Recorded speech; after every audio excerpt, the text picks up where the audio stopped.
ಆಳ್ವಾಸ್ ಶಿಕ್ಷಣ ಪ್ರತಿಷ್ಠಾನದ ಪರವಾಗಿ ಹಾಗೆ ಆಳ್ವಾಸ್ ಶಿಕ್ಷಣ ಪ್ರತಿಷ್ಠಾನದ ಪರವಾಗಿ ಹಾಗೆ ಆಳ್ವಾಸ್ ನುಡಿಸಿರಿ ವಿರಾಸತ್ ಮಂಗಳೂರು ಘಟಕದ ಪರವಾಗಿ ಇಂದಿನ ಪತ್ರಿಕಾಗೋಷ್ಠಿಗೆ ಆಗಮಿಸಿರುವಂತಹ ಮಾಧ್ಯಮ ವಲಯದ ಎಲ್ಲ ಪತ್ರಕರ್ತ ಬಂಧುಗಳನ್ನ ಪ್ರತಿನಿಧಿಗಳನ್ನ ಅತ್ಯಂತ ಪ್ರೀತಿಪೂರ್ವಕವಾಗಿ ಈ ಪತ್ರಿಕಾಗೋಷ್ಠಿಗೆ ಸ್ವಾಗತ ಮಾಡ್ತಾ ಇದ್ದೇವೆ. ಈಗಾಗಲೇ ಪ್ರಕಟಿತವಾಗಿರುವಂತೆ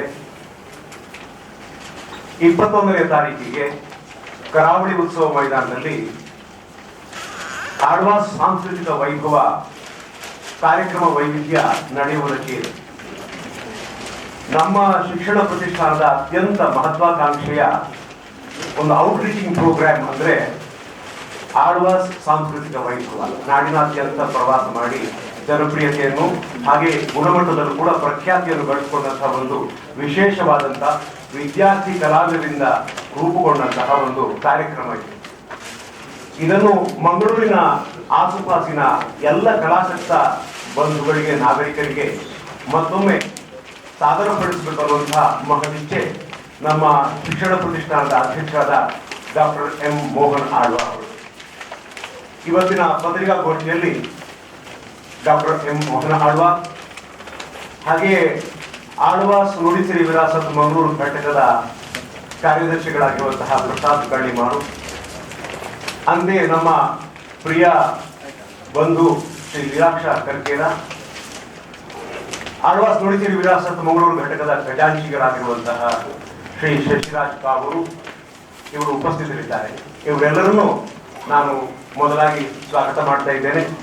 ಪತ್ರಿಕಾಗೋಷ್ಠಿಗೆ ಆಗಮಿಸಿರುವಂತಹ ನಾಡಿನ ಕನ್ನಡ, ಇಂಗ್ಲಿಷ್ ದೈನಿಕಗಳ ಮಾಧ್ಯಮ, ವೆಬ್ ಪೋರ್ಟಲ್ ಮಾಧ್ಯಮ ವಲಯದ ಎಲ್ಲ ಪತ್ರಕರ್ತ ಬಂಧುಗಳನ್ನ ಅತ್ಯಂತ ಪ್ರೀತಿಯಿಂದ ಮತ್ತೊಮ್ಮೆ ಸ್ವಾಗತಿಸ್ತಾ, ನಾಡಿದ್ದು 21ರಂದು ನಡೆಯಲಿರುವಂತಹ ಆಳ್ವಾಸ್ ಸಾಂಸ್ಕೃತಿಕ ವೈಭವ ಈ ಕಾರ್ಯಕ್ರಮದ ಕುರಿತಾಗಿ ಸಮಗ್ರವಾದಂತಹ ಮಾಹಿತಿಯನ್ನು ಪತ್ರಕರ್ತ ಬಂಧುಗಳಿಗೆ ಮಾಡಿಕೊಡಬೇಕು ಅಂತ ಆಳ್ವಾಸ್ ಶಿಕ್ಷಣ ಪ್ರತಿಷ್ಠಾನದ ಅಧ್ಯಕ್ಷರಾದ ಡಾಕ್ಟರ್ ಮೋಹನ್ ಆಳ್ವ ಅವರನ್ನು ನಾನು ವಿನಂತಿ ಮಾಡ್ತೇನೆ. ಕಲೆಗೆ ಸಂಬಂಧಪಟ್ಟ ನಮ್ಮ ದತ್ತು ಸ್ವೀಕಾರ ಮಾಡಿದಂತ ಸುಮಾರು 500 ವಿದ್ಯಾರ್ಥಿ ಕಲಾವಿದರಿಂದ ನಿಮಗೆ ಗೊತ್ತಿರುವ ಹಾಗೆ ಈಗಾಗಲೇ ರಾಜ್ಯಾದ್ಯಂತ ದೇಶದಲ್ಲೂ ಪ್ರದೇಶದಲ್ಲೂ ಹೋಗಿ ಒಂದು 500ಕ್ಕೂ ಮಿಕ್ಕಿದಂತಹ ಕಾರ್ಯಕ್ರಮಗಳನ್ನು 2012ನೇ ಇಸ್ವಿಯಿಂದ ಇವತ್ತಿನವರೆಗೆ ಕೊಡ್ತಾ ಬರುವುದನ್ನು ನಾವು ಗಮನಿಸಿದ್ದೀವಿ. ಆಳ್ವಾಸ್ ನುಡಿಸಿರಿ, ಆಳ್ವಾಸ್ ವಿರಾಸತ್ ಸಾಗಿ ಬಂದ ವಿಷಯ ನಿಮಗೆ ಗೊತ್ತಿದೆ. ಆಳ್ವಾಸ್ ವಿರಾಸತ್ 30 ವರ್ಷದಿಂದ, ಆಳ್ವಾಸ್ ನುಡಿಸಿರಿ 17 ವರ್ಷದಿಂದ ನಡೆದುಕೊಂಡು ಬಂದು, ಆಮೇಲೆ ವಿಶ್ವ ನುಡಿಸಿರಿ ವಿರಾಸತ್ತನ್ನು ನಾವು 2012ರಲ್ಲಿ ಒಮ್ಮೆ ಮಾಡುವಾಗ ನಾವು ಇದು ಇನ್ನೂ ವಿಸ್ತಾರವಾಗಿ ಹೋಗಬೇಕು ಅಂತೇಳಿ ಅಲ್ಲಲ್ಲಿ ಘಟಕಗಳನ್ನು ಮಾಡಿದಾಗ ನಮ್ಮ ದಕ್ಷಿಣ ಜಿಲ್ಲೆ, ರಾಜ್ಯ, ದೇಶ, ಪ್ರದೇಶದಲ್ಲಿ 88 ಘಟಕಗಳು ಆಗಿ ಹೋಯಿತು. ಈ ಸಮಯದಲ್ಲಿ ನಾವು ಅಲ್ಲಲ್ಲಿ ಹೋಗಿ ಸಾಂಸ್ಕೃತಿಕ ಪ್ರಜ್ಞೆಯನ್ನು ಮೂಡಿಸಿಕೊಂಡು ಬರ್ತಾ ಇದ್ದೇವೆ. ಮಂಗಳೂರಲ್ಲೂ ಕೂಡ ಈ ಪ್ರಯುಕ್ತ 2 ಬಾರಿ ನಾವು ಆಳ್ವಾಸ್ ಸಾಂಸ್ಕೃತಿಕ ಕಾರ್ಯಕ್ರಮವನ್ನು ನಮ್ಮ ಕರಾವಳಿ ಉತ್ಸವ ಆಗುವಂತಹ ಜಾಗದಲ್ಲಿ ಇದು ನಡೆಯಲಿಕ್ಕಿದೆ. ಈ ಆಳ್ವಾಸ್ ನುಡಿಸಿರಿ ವಿರಾಸತ್ ಮಂಗಳೂರು ಘಟಕದ ಆಶಯದಲ್ಲಿ ಇದು ನಡೆಯುವಂತಹ ಕಾರ್ಯಕ್ರಮಕ್ಕೆ ನಾವು ನಮ್ಮ ಸಂಸ್ಥೆಯ ಬಹಳ ಹತ್ತಿರ ನಮ್ಮ ಸಂಬಂಧಿ, ನಮ್ಮ ಮಾರ್ಗದರ್ಶಕರು, ಕೀರ್ತಿಶೇಷರಾದ ಡಾಕ್ಟರ್ ಎನ್ ವಿನಯ್ ಹೆಗ್ಡೆ ಅವರ ಹೆಸರಲ್ಲಿ ವೇದಿಕೆಯನ್ನು ಮಾಡಿ ಇಡೀ ಕಾರ್ಯಕ್ರಮವನ್ನು ಅವರಿಗೆ ನಾವು ಸಮರ್ಪಣೆ ಮಾಡ್ತೇವೆ ಎಂಬುದನ್ನು ನಿರ್ಧಾರ ಮಾಡಿದ್ದೇವೆ. ಸಂಜೆ 6:10ಕ್ಕೆ ಸರಿಯಾಗಿ, ಯಾಕೆಂದ್ರೆ ನಮ್ಮ ಎಲ್ಲ ಕಾರ್ಯಕ್ರಮವನ್ನು ಕೂಡ ನಾವು ಮಾಡುವಾಗ ಕೇವಲ ಮನರಂಜನೆ ಕೊಡುವುದು ಮಾತ್ರ ಅಲ್ಲ, ಇದರ ಮುಖಾಂತರ ಒಂದು 10 ಸಂದೇಶವನ್ನು ನಾಡಿಗೆ ಕೊಡಬೇಕಾದ ನಮ್ಮ ಕರ್ತವ್ಯ. ಇದರಲ್ಲಿ ಒಂದು ಸಮಯ ಪ್ರಜ್ಞೆಯೂ ಕೂಡ 6:10ಕ್ಕೆ ಸರಿಯಾಗಿ ನಮ್ಮ ವೇದಿಕೆಗೆ ಬಹಳಷ್ಟು ನಮಗೆ ಕೆಲವು ಅತಿಥಿಗಳನ್ನು ನಾವು ವೇದಿಕೆಗೆ ಕರೆದು ಕೂತ್ಕೊಳಿಸ್ತೇವೆ. 6:15ಕ್ಕೆ ಸರಿಯಾಗಿ ನಮ್ಮ ಕಾರ್ಯಕ್ರಮ ಪ್ರಾರ್ಥನೆ ಮುಖಾಂತರ ಪ್ರಾರಂಭ ಆಗ್ತದೆ. ಕೇವಲ 45 ನಿಮಿಷ ಮಾತ್ರ ನಮ್ಮ ಕಾರ್ಯಕ್ರಮ, ಅದು ಸಭಾ ಕಾರ್ಯಕ್ರಮಗಳು ಆ ದಿವಸ ಇರುವುದು. ಉದ್ಘಾಟಕರಾಗಿ ನಮ್ಮ ಸಂಸದರು ಒಪ್ಪಿಕೊಂಡಿದ್ದಾರೆ. ಆಮೇಲೆ ಸಭೆಯ ಅಧ್ಯಕ್ಷತೆಯನ್ನು ನಮ್ಮ ವೇದವ್ಯಾಸ ಕಾಮತ್ ಅವರು ನಮ್ಮ ಶಾಸಕರು ನಡೆಸಿಕೊಳ್ಳಲಿಕ್ಕೆ ಇದ್ದಾರೆ. ಇದ್ದುಕೊಂಡು ಇದು ಕಾರ್ಯಕ್ರಮ ನಡೆಯುವುದು. ಆಮೇಲೆ ಸಮಾಜದ ಬೇರೆ ಬೇರೆ ಇಂತಹ ಸಾಂಸ್ಕೃತಿಕದಲ್ಲಿ ಕೆಲಸ ಮಾಡಿದಂಥ ಬಹಳಷ್ಟು ದಿಗ್ಗಜರನ್ನು, ಬೇರೆ ಬೇರೆ ಎಲ್ಲ ಸ್ತರಗಳ ಪ್ರಮುಖರನ್ನು ಸಭಾ ಕಾರ್ಯಕ್ರಮದಲ್ಲಿ ಗೌರವ ಉಪಸ್ಥಿತಿಯಲ್ಲಿ ಅವರೆಲ್ಲರೂ ಹಾಜರಿದ್ದಾರೆ.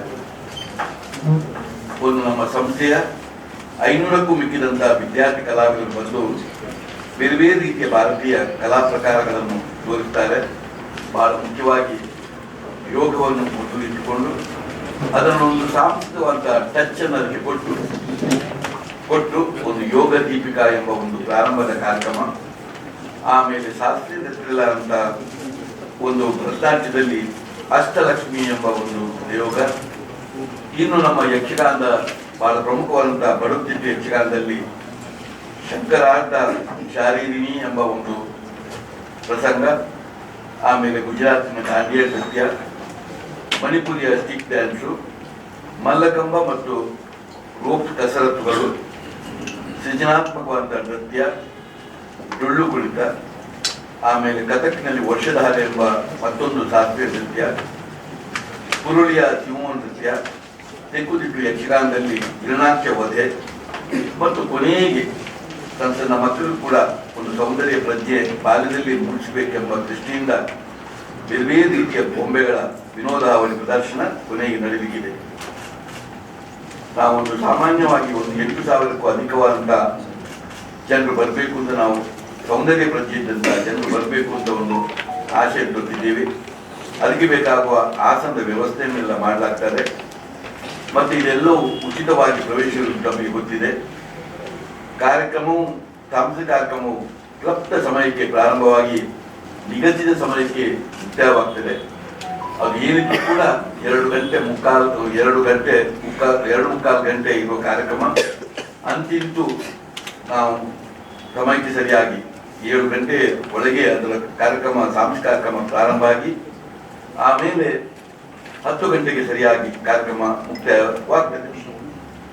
ಇದು ನಿಮಗೆ ಗೊತ್ತಿರುವ ಹಾಗೆ ಇವತ್ತು ಆಳುವ ಸಾಂಸ್ಕೃತಿಕ ವೈಭವ ಎಂಬುದು ಇಡೀ ನಮ್ಮ ನಾಡಿನಲ್ಲಿ ಅತ್ಯಂತ ಬೇಡಿಕೆ ಇರುವ ಒಂದು ಕಾರ್ಯಕ್ರಮವಾಗಿದೆ. ನಾವೆಲ್ಲ ಊರೂರು ಸುತ್ತಿಕೊಂಡು ಬರ್ತೇವೆ. ಪ್ರತಿ ಸಲ ಹೋದಾಗಲೂ ನಾನು ಅವಲೋಕಿಸ್ತಾ ಇದ್ದೇನೆ, ಬೇರೆ ಜಿಲ್ಲೆಗಳಲ್ಲಿ ಸುಮಾರು ಒಂದು ಮಿನಿಮಮ್ 15-20-25 ಸಾವಿರ ಜನ ಸೇರಿಕೊಂಡು ನಡೆಯುವಂಥ ಕಾರ್ಯಕ್ರಮ. ಇದನ್ನು ತಾವೆಲ್ಲರೂ ನಾಲ್ಕು ದಿವಸ ಇದನ್ನು ಬರಬೇಕು. ಇದರ ಬಗ್ಗೆ ಒಂದು ಒಳ್ಳೆಯ ಪ್ರಚಾರ ಆಗಬೇಕು. ಇದರ ಮುಖ್ಯ ಉದ್ದೇಶವೇ ಸ್ವಸ್ಥ ಸಮಾಜದ ನಿರ್ಮಾಣವನ್ನು ಮಾಡುವುದೇ ಒಂದು ಉದ್ದೇಶ. ಇದ್ರ ಜೊತೆಯಲ್ಲಿ ಇವತ್ತು ಬೇಕಾದಷ್ಟು ಬೇರೆ ರೀತಿಯ ಒಂದು ನಮ್ಮ ಮತ ಧರ್ಮದ ವಿಷಯದಲ್ಲಿರ್ಬೋದು, ಜಾತಿಯ ವಿಷಯದಲ್ಲಿರ್ಬೋದು, ಅಥವಾ ಬೇರೆ ಬೇರೆ ರಾಜಕೀಯ ಪಕ್ಷದಲ್ಲಿರ್ಬೋದು, ಇದರ ಒಟ್ಟಿಗೆ ಬೇರೆ ಬೇರೆ ಆಯಾಮದಲ್ಲಿ ಕೆಲಸ ಮಾಡುವಂತಹ ಕ್ಷೇತ್ರಗಳಿರ್ಬೋದು, ಇವರೆಲ್ಲರೂ ಬೇರೆ ಬೇರೆಯಾಗಿ ಒಟ್ಟಾಗುವುದನ್ನು ನಾವು ಗಮನಿಸ್ತೇವೆ. ಆದರೆ ನಾವೆಲ್ಲರೂ ಸೇರಿಕೊಂಡು ಒಂದು ಒಟ್ಟಿಗೆ ಸೇರಿಕೊಂಡು ಸಮಾಜದ ಪರಿಕಲ್ಪನೆಯಲ್ಲಿ ಇಂತಹ ಸಾಂಸ್ಕೃತಿಕ ಕಾರ್ಯಕ್ರಮ ಆಗಬೇಕಾದ್ದು ನಮ್ಮ ಮುಖ್ಯ. ಇದರ ಜೊತೆ ನಾನು ಆಗ ಹೇಳಿದಾಗೆ ಒಂದು ಕಾರ್ಯಕ್ರಮದ ಅಚ್ಚುಕಟ್ಟುತನವನ್ನು ಹೇಗೆ ಎಂಬುದನ್ನು ನಾವು ನಾಡಿಗೆ ತೋರಿಸಿಕೊಳ್ಬೇಕಾದ್ರೆ ಈ ದೃಷ್ಟಿಯಿಂದ ಈ ಆಳುವ ಸಾಂಸ್ಕೃತಿಕ ವೈಭವ ನಾಡು ನಡೆಯುವುದರಿಂದ ತಾವೆಲ್ಲರೂ ಅದಕ್ಕೆ ಹೆಚ್ಚಿನ ಒಂದು ಮಹತ್ವವನ್ನು ಕೊಡಬೇಕು ಎಂಬುದೇ ನಮ್ಮ ಆಶಯ. ಇದರ ಬಗ್ಗೆ ನಮ್ಮೊಟ್ಟಿಗೆ ನಮ್ಮ ಮಂಗಳೂರಿನ ಘಟಕದ ಸಂಘಟನಾ ಕಾರ್ಯದರ್ಶಿ ಪ್ರಸಾದ್ ಕಗ್ಮಾರವರು ಇದ್ದಾರೆ. ಸಾಂಸ್ಕೃತಿಕವಾಗಿ ಬಹಳಷ್ಟು ಮನಸ್ಸನ್ನು ಕಟ್ಟುವ ನಮ್ಮ ನಾಡಿನಲ್ಲಿ ನಮ್ಮ ಲೀಲಾಶ್ ಕರ್ಕೇರವರಿದ್ದಾರೆ. ನಮ್ಮ ಸಂಘಟಕ ಮತ್ತೋರ್ವರು ಶಶಿರಾಜ್ ಕಾವೂರವರಿದ್ದಾರೆ. ನಮ್ಮ ಕನ್ನಡದ ಭಾಷೆ, ನಮ್ಮ ಕನ್ನಡ ಪರಿಷತ್ತಿನಲ್ಲಿ ದೀರ್ಘಕಾಲ ಅಧ್ಯಕ್ಷರಾಗಿ ನಮ್ಮ ಜಿಲ್ಲಾಧ್ಯಕ್ಷರಾಗಿ ಇದ್ದುಕೊಂಡು ಇದ್ದಂಥ ಪ್ರದೀಪ್ ಕುಮಾರ್ ಕಲ್ಕೂರ್ ಅವರಿದ್ದಾರೆ.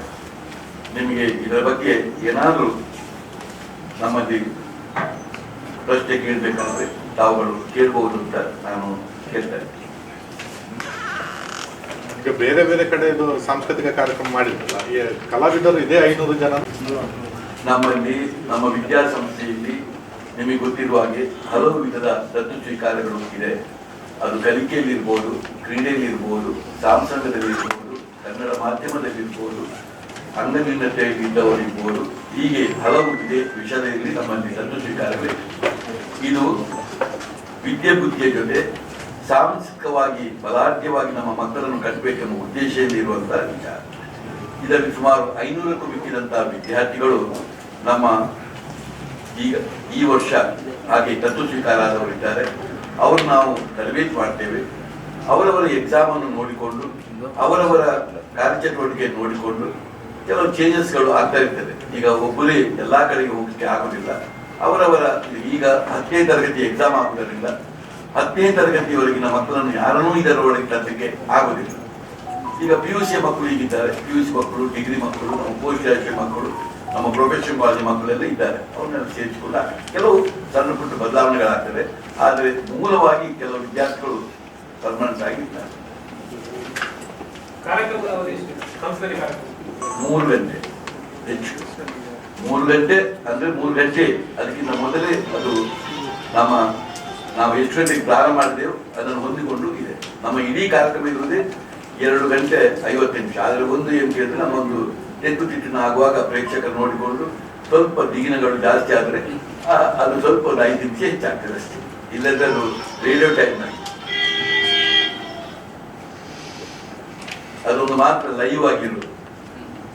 ಅದು ಚೆಂಡೆ, ಅದು ಭಾಗವತರಲ್ಲಿರುವಾಗ ಸ್ವಲ್ಪ ಜೋಶ್ ಬಂದಾಗ ಅದು 5-10 ನಿಮಿಷ ಆಚೆ ಮೇಲೆ ಕೆಳಗೆ ಆಗ್ತದೆ.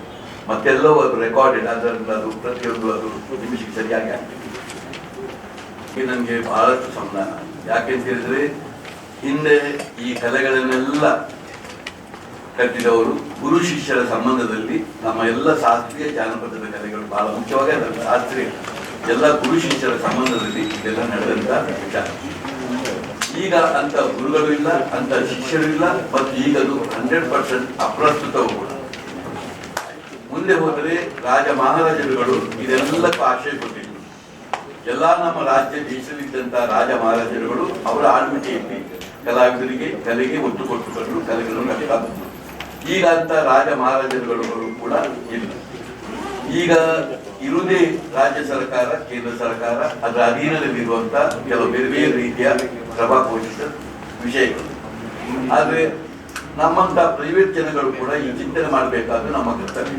ಈ ದೃಷ್ಟಿಯಲ್ಲಿ ನಾವು ಮುಖ್ಯವಾಗಿ ಇನ್ನು ಏನಿದ್ರೂ ಕೂಡ ಮಕ್ಕಳ ವಿದ್ಯಾಭ್ಯಾಸದ ಜೊತೆ ಅವರ ಕಾಲಕಾಲಕ್ಕೆ ಬರುವಂತ ಅವರ ವಿದ್ಯಾಭ್ಯಾಸದ ಜೊತೆ ನಾವು ಇಂಥ ಸಾಂಸ್ಕೃತಿಕ ರಂಗವನ್ನು ಕಟ್ಟಬೇಕಾದ್ದು ನಮ್ಮ ಕರ್ತವ್ಯ. ಈ ದೃಷ್ಟಿಯಲ್ಲಿ ನಾವು ಪ್ರಾಥಮಿಕ ಶಿಕ್ಷಣ, ಪ್ರೌಢ ಶಿಕ್ಷಣ, ಪದವಿ ಪೂರ್ವ ಶಿಕ್ಷಣ, ಪದವಿ ಶಿಕ್ಷಣ, ಉನ್ನತ ಶಿಕ್ಷಣ, ವೃತ್ತಿಪರ ಶಿಕ್ಷಣದ ಜೊತೆಯಲ್ಲಿ ನಾವು ಈ ಕಲೆಗಳನ್ನೆಲ್ಲ ಬಹಳ ಸೀರಿಯಸ್ ಆಗಿ ತೆಗೆದುಕೊಂಡು ಮಕ್ಕಳಿಗೆ ಕಾಲಕಾಲದಲ್ಲಿ ಬೇಕಾಗುವ ವಿದ್ಯಾಭ್ಯಾಸದ ಜೊತೆ ಇದೆಲ್ಲವನ್ನು ಬಹಳ ಸೀರಿಯಸ್ ಆಗಿ ಅವರಿಗೆ ಬೋಧನೆ ಮಾಡಿ ಅವರಿಗೆ ಕಲಿಸ್ತಾ ಇದ್ದೇವೆ. ನಮಗೆ ಬಹಳ ಸಮಾಧಾನ ಇದೆ. ಮಕ್ಕಳು ಇದಕ್ಕೆ ಸರಿಯಾದ ಸ್ಪಂದನೆ ಕೊಡ್ತಾ ಇದ್ದಾರೆ. ಕೊಟ್ಟು ಅವರು ಬಹಳ ಸರಿಯಾಗಿ ದಿನನಿತ್ಯ ಒಂದು ವ್ರತದಾಗಿ, ಒಂದು ತಪಸ್ಸಿನಾಗಿ ಅದನ್ನು ಸಂಪೂರ್ಣ ಅಧ್ಯಯನ ಮಾಡ್ತಾರೆ, ಪರಿಶ್ರಮ ಮಾಡ್ತಾರೆ. ದಿನನಿತ್ಯ ಡೈಲಿ ಅದೊಂದು ಪಾರ್ಟ್ ಆಫ್ ದ ನಮ್ಮ ಎಜುಕೇಶನ್, ಪಾರ್ಟ್ ಆಫ್ ದ ಜೀವನ ಆಗಿದೆ. ಅವರು ದಿನ ಬೆಳಿಗ್ಗೆ ಸಂಜೆ ಪ್ರಾಕ್ಟೀಸ್ ಅನ್ನು ಮಾಡ್ತಾರೆ, ಬಿಡುವಿನ ಮಾಡಿಕೊಂಡು ಒಂದು ಸಣ್ಣ ಮಟ್ಟಿನ ಕಲಾವಿದರಾಗ್ತಾರೆ. ಅಂತ ಕಲಾವಿದರು ನಾವು ಮುಖ್ಯವಾಗಿ ಇಟ್ಟುಕೊಂಡು ಕೇವಲ ಇದು ಮೂಡುಬಿದಿರೆಯಲ್ಲಿ ಆಳ್ವಾಸ್ ಕ್ಯಾಂಪಸ್ ಅಲ್ಲಿ ಮಾತ್ರ ಅಲ್ಲ, ಅಥವಾ ದಕ್ಷಿಣ ಜಿಲ್ಲೆಯಲ್ಲಿ ಮಾತ್ರ ಅಲ್ಲ, ಈ ಆಸಕ್ತಿ ನಮ್ಗೆ ಎಷ್ಟು ನಮ್ಮ ತಾಯ್ಮನದಕ್ಕೆ ಹಾಕಬಹುದು ಇದನ್ನೊಂದು ಆಯೋಜನೆ ಮಾಡಿಕೊಂಡು ನಾವು ಪರ ಜಿಲ್ಲೆಗಳಿಗೆ, ಪರ ರಾಜ್ಯಗಳಿಗೆ, ಪರ ದೇಶಗಳಿಗೆ ಹೋಗ್ತಾ ಇದ್ದೇವೆ. ಈ ಸಲವೂ ನಾವು ಸುಮಾರು ಹತ್ರ 40 ಕಾರ್ಯಕ್ರಮ ಈ ವರ್ಷವೂ ನಾವು ಕೊಟ್ಟೆವು. ಪ್ರತಿಯೊಂದು ಕಡೆಗೆ ಹೋದಾಗ ಕೂಡ ಬಹಳ ಒಳ್ಳೆಯ ಸ್ಪಂದನ. ನನಗಂತೂ ಬಹಳ ಸಮಾಧಾನ. ಯಾಕೆಂದ್ರೆ ಇದನ್ನು ಹೊಗಳಿಕೆಗಾಗಿ ಹೇಳುವುದಲ್ಲ, ಅಹಂಕಾರಕ್ಕಾಗಿ ಹೇಳುವುದಲ್ಲ, ಇದು ಸಾಮಾನ್ಯ ವಿಚಾರ ಅಲ್ಲ. ಒಂದು ವಿದ್ಯಾರ್ಥಿಗಳನ್ನು ಇಟ್ಕೊಂಡು ಇಷ್ಟು ದೀರ್ಘಕಾಲ ಹೋರಾಟ ಮಾಡುವುದು ಅಂತ ಹೇಳಿದ್ರೆ ಅದು ಸುಲಭ ಸಾಧ್ಯ ಅಲ್ಲ. ಖಂಡಿತ ಹೇಳ್ತೇನೆ, ಈ ಪ್ರಯೋಗಗಳನ್ನು ನಮ್ಮ ರಾಜ್ಯದ, ನಮ್ಮ ನಾಡಿನ ವಿದ್ಯಾಸಂಸ್ಥೆಗಳು ಮಾಡಬೇಕೆಂಬುದೇ ನಮ್ಮ ಉದ್ದೇಶ. ನಾವು ಅದಕ್ಕಾಗಿ ಇವತ್ತು ಎಲ್ಲೂ ಸ್ಪರ್ಧೆಗಾಗಿ ಹೋಗುವುದಲ್ಲ, ಮಾರ್ಕೆಟಿಂಗ್ ಆಗಿ ಹೋಗುವುದಲ್ಲ. ಇದರ ಮುಖಾಂತರ ನಾವು ಪ್ರತಿ ಜಿಲ್ಲೆಗಳಿಗೆ ಹೋದಾಗ ಅಲ್ಲಿ ಒಂದು ಸೌಂದರ್ಯ ಪ್ರಜ್ಞೆಯನ್ನು ಮಾಡಿಕೊಂಡು ಹೀಗೆ ಹಲವು ಸಂದೇಶಗಳನ್ನು ಕೊಟ್ಟುಕೊಂಡು ಕಾರ್ಯಕ್ರಮ ಮಾಡ್ತಾ ಹೋಗ್ತೇವೆ. ನಮಗೆ ಎಲ್ಲಿ ಹೋದ್ರು ಕೂಡ ಹೊರಗೆ ಹೋದಾಗ ಬಹಳ ಆಸಕ್ತಿಯಿಂದ ನಮ್ಮನ್ನು ಕರೀತಾರೆ, ನಮಗೆ ಬಹಳ ಆಶಯ ಕೊಡ್ತಾರೆ. ಸಣ್ಣ ಪುಟ್ಟ ಖರ್ಚುಗಳನ್ನು ಈಗ ಊಟೋಪಚಾರ, ಉಳ್ಕೊಳ್ಳುವ ವ್ಯವಸ್ಥೆ ಮತ್ತೆ ಸಣ್ಣ ಪುಟ್ಟ ಖರ್ಚುಗಳನ್ನು ಅವರೆಲ್ಲ ಮಾಡ್ತಾರೆ. ಅದಕ್ಕಿಂತಲೂ ಮುಖ್ಯವಾಗಿ ನಮಗೆ ಬಹಳ ದೊಡ್ಡ ಆಶೀರ್ವಾದ ಕೊಡ್ತಾರೆ. ನೀವು ಪ್ರತಿ ವರ್ಷವೂ ಬರ್ಬೇಕು ಬರ್ಬೇಕು ಬರ್ಬೇಕು ಎಂಬುದನ್ನು ಹೇಳ್ತಾರೆ. ಈ ದೃಷ್ಟಿಯಲ್ಲಿ ನನಗೆ ಇಷ್ಟು ದೀರ್ಘಕಾಲ ನಡೆಸಿಕೊಂಡು ಹೋಗುವಂತ ನಮಗೆ ಬಹಳ ನೆಮ್ಮದಿ, ಖುಷಿ ಕೊಟ್ಟಿದೆ. ಇದನ್ನು ಎಷ್ಟೇ ಕಷ್ಟ ಆದ್ರೂ ನಿಲ್ಲಿಸುವುದು ಬೇಡ ಅಂತ ನಾವು ತೀರ್ಮಾನ ಮಾಡಿದ್ದೇವೆ. ಯಾಕೆಂದ್ರೆ ಇದನ್ನು ಕಟ್ಟಬೇಕಾದ್ರೆ ಎಷ್ಟು ಕಷ್ಟಪಟ್ಟಿದೆ ಗೊತ್ತುಂಟು, ಆದ್ರೆ ನಿಲ್ಲಿಸಲಿಕ್ಕೆ ಬಹಳ ಸುಲಭ. ಆದ್ರೆ ನಿಲ್ಬಾರ್ದು, ನಡೆದುಕೊಂಡು ಹೋಗ್ಬೇಕು ಎಂಬುದೇ ನಮ್ಮ ಆಶೆ.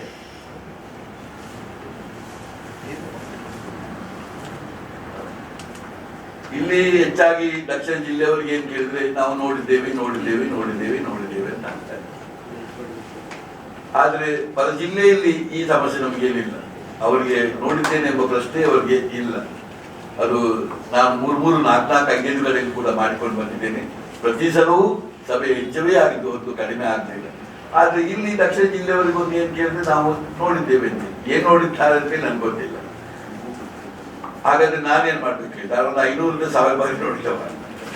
ನೀವು ನಾಲ್ಕು ಕೂತ್ಕೊಂಡು ನೋಡಿ, ನಾನು ಎಷ್ಟು ಮುಗ್ಧವಾಗಿ ಕೂತ್ಕೊಂಡು ಅದು ಇಡೀ 3 hours ಹೇಗೆ ಕೂತ್ಕೊಂಡು ನೋಡ್ತೇನೆ ಅಂತ ಹೇಳಿ. ಹಾಗೆ ನೋಡಿದವರು ಅದು ನೋಡ್ಬೇಕಾಗಿ, ಹಾಗೆ ನೋಡಿದಾಗ ಮಾತ್ರ ಚಂದ ಕಾಣ್ತದೆ. ನಿಮ್ಮಲ್ಲೂ ನಾನು ಹೇಳುವುದು ಹೀಗೆ, ಇದರಲ್ಲಿ ಹಲವು ಬದಲಾವಣೆಗಳಿದೆ. ನೀವು ನೋಡಿದವರು ಕೂಡ ಗಮನಿಸಿ. ಹಿಂದೆ ಇದ್ದಂತ ನಮ್ಮ ಯಾವುದೇ ಒಂದು ಇದು ಇದ್ದಿರ್ಬೋದು, ಈ ಮಲ್ಲಕಂಬ ಇದ್ದಿರ್ಬೋದು, ಅಥವಾ ನಮ್ಮ ಒಂದು ಸ್ಟಿಕ್ ಡ್ಯಾನ್ಸ್ಗಳಿರ್ಬೋದು, ಈಗ ಅದು ಎಷ್ಟು ವಿಸ್ತಾರವಾಯಿತು. ಸ್ಟಿಕ್ ಡ್ಯಾನ್ಸ್ ಒಂದು ಟೈಮ್ನಲ್ಲಿ ಮಣಿಪುರದವರಿಗೆ ಸೀಮಿತವಾಗಿ 6 ಜನ 10 ಜನ ಮಾಡ್ತಾ ಇದ್ದರು. ಅದು ಮಣಿಪುರ ಎಂಬ ಊರಿನಲ್ಲಿ ಏಕ ವ್ಯಕ್ತಿ ಪ್ರದರ್ಶನ. ಆದ್ರೆ ಇಲ್ಲಿ ಈಗ ಆ ಮಣಿಪುರದ ಮಕ್ಕಳ ಜೊತೆಯಲ್ಲಿ ನಮ್ಮ ದಕ್ಷಿಣ ಜಿಲ್ಲೆಯ ಮತ್ತು ನಮ್ಮ ರಾಜ್ಯದ ದೇಶದ ಮಕ್ಕಳು ಕೂಡ ಅದನ್ನು ಸೇರಿಕೊಂಡು ಈಗ ಅದನ್ನು ಯಾವ ರೀತಿ ಅದು ಎಲ್ಲಿಗೆ ಪ್ರಸ್ತುತಪಡಿಸಿತು ಹೋಯಿತು. ಇಡೀ ಮಲ್ಲಕಂಬದಲ್ಲಿ ಆಮೇಲೆ ಎಷ್ಟು ಸುಂದರವಾದದ್ದನ್ನು ಅದರ ಇಡೀ ಪ್ರೆಸೆಂಟೇಷನ್, ಆ ಮಲ್ಲಕಂಬ ಆಗ್ತಾ ಇರುವಾಗ ಆಚೆಯಿಂದ ಬೇರೆ ಬೇರೆ ಅವರ ಅಡ್ವೆಂಚರ್ಗಳು, ಇಡೀ ಒಂದು ಚೂರಿ 2 ಫೀಟ್ ಉದ್ದದ ಒಂದು ಚೂರಿಯನ್ನು, ಅದು ಒಂದಲ್ಲ 6-7 ಚೂರಿಗಳನ್ನು ಬಾಯಿಗೆ ಅವರು ಹಾಕಿ ಹೇಗೆ ಅನ್ನನಾದ ಮುಖಾಂತರ ಅದನ್ನು ಜಠರಕ್ಕೆ ಕೊಂಡೋಗ್ತಾರೆ. ಅದು ನೋಡದೆ ಒಂದು ಅನ್ನಕೋಶ ಕೊಂಡೋಗ್ತಾ ಇದ್ದಾರೆ. ಅದು ನೋಡದೆ ಒಂದು ದೊಡ್ಡ ವಿಸ್ಮಯ. ಅದ್ರ ಜೊತೆಯಲ್ಲಿ ನಮ್ಮ ಇತ್ತೀಚೆಗೆ ನಾವು ಆಲ್ ಇಂಡಿಯಾ ಮೀಟ್ ಅಲ್ಲಿ ನಮ್ಮ ಬಾಡಿ ಬಿಲ್ಡರ್ಸ್ ಅವರು ಇವತ್ತು ಇಡೀ ಒಂದು ಗೋಲ್ಡ್ ಅನ್ನು ಪಡೆದಂತ ಮಕ್ಕಳು, ಅವರು ಕೂಡ ಬದಿಯಲ್ಲಿ ಅವರ ಬಾಡಿ ಬಿಲ್ಡಿಂಗ್ ಅನ್ನು ತೋರಿಸುವಂಥದ್ದು, ಇಂಥದ್ದೆಲ್ಲ ಬಹಳ ಚಂದ. ಅದು ಆ ಇಡೀ ಪ್ರಸ್ತುತ ಮಲ್ಲಕಂಬವು ಕೂಡ ಇವತ್ತೆಷ್ಟು 100-120 ಮಕ್ಕಳು ಅಲ್ಲಿ ಆಚೆಯಿಂದ ಹುಡುಗರು ಈಚೆಯಿಂದ ಹುಡುಗಿಯರು ರೋಪ್ ಕಸರತ್ತುಗಳನ್ನು ಮಾಡಿಕೊಂಡು ಇಡೀ 4 ಕಂಬವನ್ನು ಇಟ್ಟುಕೊಂಡು ಆ ರೋಪ್ ಕಸರತ್ತಿಗೆ 2 ಇದನ್ನು ಇಟ್ಟುಕೊಂಡು ನಡೆಯುವಂತಹ ಒಂದು ವಿಧಾನ. ಹೀಗೆ ಇದು ಪ್ರತಿಯೊಂದು ಕೂಡ ಈಗ ತುಂಬಾ ಬೆಳವಣಿಗೆ ಆಗಿ ತುಂಬಾ ಮೇಲ್ದರ್ಜೆಗೆ ಹೋಗ್ತಾ ಇದೆ. ಇದು ಕಲೆಗೆ ಆಗ್ಬೇಕಾಗ್ತದೆ. ಬೋರ್ ಆಗ್ತದೆ. ನಾವು ಈಗ ಅನ್ನ ತಿನ್ನುವಾಗ ನಮಗೆ ಬೋರ್ ಆಗ್ತದೆ ಹೇಳಿ ಈ ನಿತ್ಯ ನಾವು ಅದರಲ್ಲಿ ಬೆಳ್ತಿಗೆ ಕುಚುಲು, ಆಮೇಲೆ ಅದರಲ್ಲಿ ಚಿತ್ರಾನ್ನ, ಮೊಸರನ್ನ, ಒಗ್ಗರಣೆ, ಈಚೆಯಿಂದ ಪಲಾವು ಏನಾದ್ರು ಮಾಡಿಕೊಂಡು, ಹಾಗೆ ನಮ್ಮ ಮೂಲಭೂತವಾದ ನಮ್ಮ ಕಲೆಗಳು ಏನಿದೆ ಅದಕ್ಕೆ ಸ್ವಲ್ಪ ಒಗ್ಗರಣೆ ಹಾಕಿ ಅದರ ಮೂಲಭೂತದ ಸ್ವರೂಪ ಹಾಳಾಗದೆ ನಮ್ಮ ಮಕ್ಕಳಿಂದ ಹೊಸ ವೇಷಭೂಷಣದಲ್ಲಿ ಹಾಕುವ ಹೆಜ್ಜೆಗಳಲ್ಲಿ ಇವತ್ತು ಯಕ್ಷಗಾನ ಎಲ್ಲಿ ಹೋಯ್ತು ನೋಡಿ. ನಮ್ಮಿಂದ ಇಡೀ ಲೋಕದಲ್ಲಿ ಇಂದಿನ ಯಕ್ಷಗಾನ ಈಗ ಇದು ನಿಜವಾಗಿ ಕಲೆಯಲ್ಲಿ ಆಗ್ಬೇಕಾದ್ರೆ ಅದನ್ನು ನಾವು ಮುಖ್ಯವಾಗಿ ನಮ್ಮ ವಿದ್ಯಾರ್ಥಿಗಳಿಂದ ನಾವು ಮಾಡಬೇಕು. ಬೇರೆ ಬೇರೆ ಕ್ಷೇತ್ರದಲ್ಲಿ ಇವತ್ತು ಇದರಲ್ಲಿ ಕೆಲಸ ಮಾಡಿದಂತ ಮಕ್ಕಳನ್ನು ಅವರಿಗೆ ಬಹಳ ಬೇಡಿಕೆ ಇರುವವರು. ಈಗ ಉದಾಹರಣೆಗೆ ನಮ್ಮ ಸ್ಟಿಕ್ ಡ್ಯಾನ್ಸ್ ಅಲ್ಲಿ ಇರುವವರು ಅಥವಾ ನಮ್ಮ ಇದರಲ್ಲಿರುವವರು ಅವರು 1 ವರ್ಷದಲ್ಲಿ ಬೇರೆ ಬೇರೆ ಕಂಪನಿಗಳಿಗೆ ಜಾಯಿನ್ ಆಗಿ ಆಯ್ತು. ಈಗ ಉದಾಹರಣೆಗೆ ಅವರೆಲ್ಲ ಸರ್ಕಸ್ ಕಂಪನಿಗೆ ಹೋಗ್ತಾರೆ. ಹೋಗಿ ಅವರಿಗೆ 1 ಲಕ್ಷ 2 ಲಕ್ಷ ಸಂಬಳಗಳು ಬರ್ತದೆ ಹೋಗ್ತಾ ಇರೋದು ನೋಡಿ. ಹಾಗೆ ಅವರು ಹೋಗ್ತಾ ಇರುವಾಗ ಹೊಸ ಮಕ್ಕಳು ಮೂಡಿ ಬರ್ತಾರೆ. ಹೊಸ ಈಗ ಪ್ರತಿಯೊಂದು ನಮ್ಮ ಕಲೆಯಲ್ಲಿ ನೋಡಿದ್ರು ಕೂಡ ಹಿಂದೆ ಇದ್ದ ಮಕ್ಕಳು ಎಲ್ಲೆಲ್ಲಿ ಹೋಗಿ ಸೆಟ್ಲ್ ಆಗಿದ್ದಾರೆ. ಈಗ ಹೊಸ ಮಕ್ಕಳು ಬರ್ತಾ ಇದ್ದಾರೆ. ಇದು ಬಹಳ ಒಂದು ಖುಷಿ ಕೊಡುವಂತ. ಅದಕ್ಕಾಗಿ ಪ್ರಾಥಮಿಕ ಶಿಕ್ಷಣದಲ್ಲೇ ನಾವು ಇದನ್ನು ಕಲಿಸಿಕೊಡ್ತೇವೆ. ಅಲ್ಲಿಂದ ಮುಂದೆ ಬರುವಾಗ ಯಕ್ಷಗಾನದಲ್ಲಂತೂ ಈಗ ದಕ್ಷಿಣ ಕನ್ನಡ ಜಿಲ್ಲೆಯವರಿಗಿಂತ ಹೆಚ್ಚಿರುವುದು ಯಾರು ಕೇಳಿದ್ರೆ ಹೊರಗಿನವರು ನಮ್ಮ ಮಕ್ಕಳಲ್ಲಿ ನೀವು ಗಮನಿಸಿ ಗೊತ್ತಾಗ್ತದೆ. ದಕ್ಷಿಣ ಜಿಲ್ಲೆಯವರೀಗ ನಮ್ಮದೊಂದು 30-40% ನಮ್ಮ ಇಡೀ ಪ್ರದರ್ಶನ ಇರುವುದು. ಅದರ ಹೆಚ್ಚಿನ ಮಕ್ಕಳು ಇರುವವರು ಯಾರು ಕೇಳಿದ್ರೆ ಹೊರ ಜಿಲ್ಲೆಯವರು. ನಮ್ಗೆ ಆಶ್ಚರ್ಯ ಆಗ್ತದೆ. ಬೆಳಗಾವಿ ಯಾವ್ಯಾವ ಊರಿನಿಂದ ಬಂದು ಅದನ್ನು ಕಲಿತು ಅದರಲ್ಲಿ ಕಲೆಯನ್ನು ಕಲಿತು ಹೋಗ್ತಾರೆ. ಆಡುವ ಸಾಂಸ್ಕೃತಿಕ ವೈಭವದ ಪತ್ರಿಕಾಗೋಷ್ಠಿಯಲ್ಲಿ ನಾವಿದ್ದೇವೆ.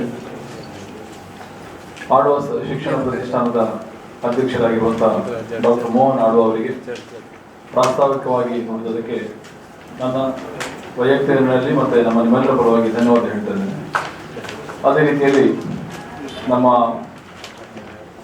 ಆಳ್ವ ಸಾಂಸ್ಕೃತಿಕ ವೈಭವದ ಮಂಗಳೂರಿನ ಘಟಕದ ಕಾರ್ಯದರ್ಶಿಯಾಗಿರುವಂತಹ ಪ್ರಸಾದ್ ಕಲಿಮಲ್ ಅವರಿಗೆ, ಹಾಗೆ ನಮ್ಮ ಟಿವಿಯ ಲೀಲಾಕ್ಷ ಕರ್ಕೇರ್ ಅವರಿಗೆ ಮತ್ತು ಹಿರಿಯರಾದ ಪ್ರದೀಪ್ ಕುಮಾರ್ ಕಲ್ಕುರ್ ಅವರಿಗೆ ನಮ್ಮ ನಿಮ್ಮೆಲ್ಲರ ಪರವಾಗಿ ಪ್ರೀತಿಯಿಂದ ಧನ್ಯವಾದ ಹೇಳ್ತಾ ಇದ್ದೇನೆ. ಅದೇ ರೀತಿಯಲ್ಲಿ ಇಲ್ಲಿ ಬಂದು ಸೇರಿದಂತಹ ಮಾಧ್ಯಮ ಮಿತ್ರರು